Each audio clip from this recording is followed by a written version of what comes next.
vai dar início para não atrasar também os procedimentos.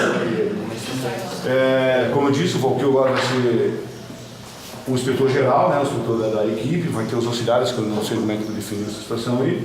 Esse trocadilho agente tem muito a ver com um desejo que eu tinha nesse projeto de apresentar os agentes penitenciários como seres humanos, que, portanto, têm uma série de facetas que não só aquelas que a mídia mostra e que o senso comum imagina sobre os agentes penitenciários. E, portanto, para humanizar esse personagem, era muito importante mostrá-lo fora do ambiente carcerário, com sua família, e também exercendo essa segunda função, que é a função de pastor evangélico que ele exerce. E havia um desafio também de trabalhar com esses dois estereótipos que são bem pouco vistos na produção cinematográfica e documental aqui no Brasil, e que são personagens muito antipáticos, que é o crente e o agente penitenciário.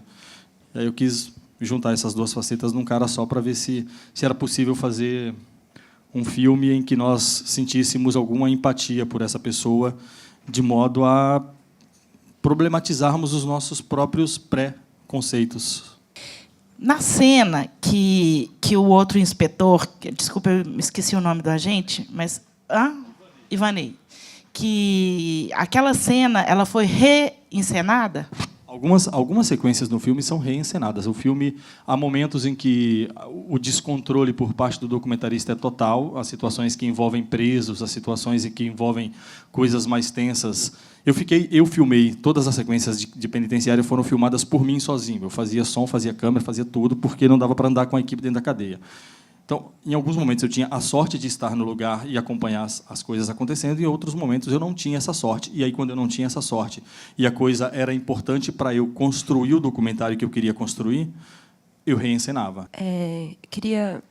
Acho que Ali já falou um pouco dessa manipulação do documentário dentro do sistema prisional, né? Acho que os dois filmes tratam da situação de controle. O filme do Chico é mais no controle na cidade.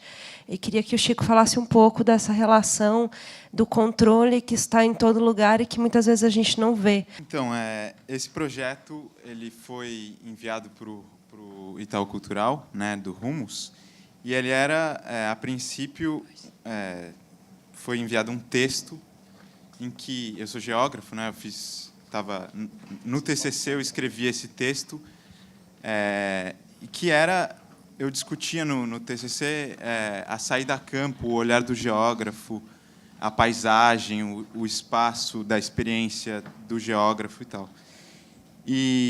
Só que, ao mesmo tempo, as mediações que a gente tem hoje...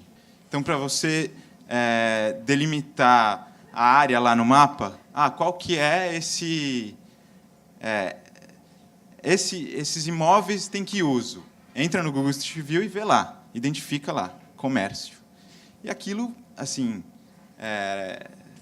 traz uma série de questões para a gente pensar, assim, o quanto a gente não está sempre mediado por essa forma de uma certa experiência totalmente virtual, né, ou impessoal, que, inclusive, apaga o rosto das pessoas, né?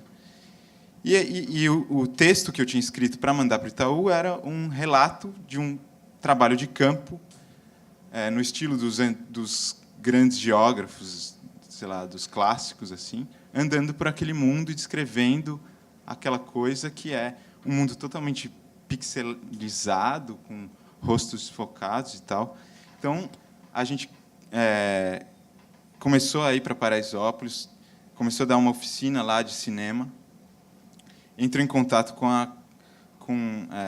a União dos Moradores de lá e conheceu o Gregório, que trabalha lá nessa União dos Moradores e já fez algumas instalações de câmera de segurança. E eu achei muito interessante essa possibilidade de lidar com alguém que trabalha lá e que não morava mais lá e que tinha um certo conflito na relação dele com o bairro, assim, do lugar que ele ocupava lá dentro e de como as pessoas viam ele. Dos terminais coaxiais, a IP Axis P3344V para instalar em postes Rua Pasquale Galuppi.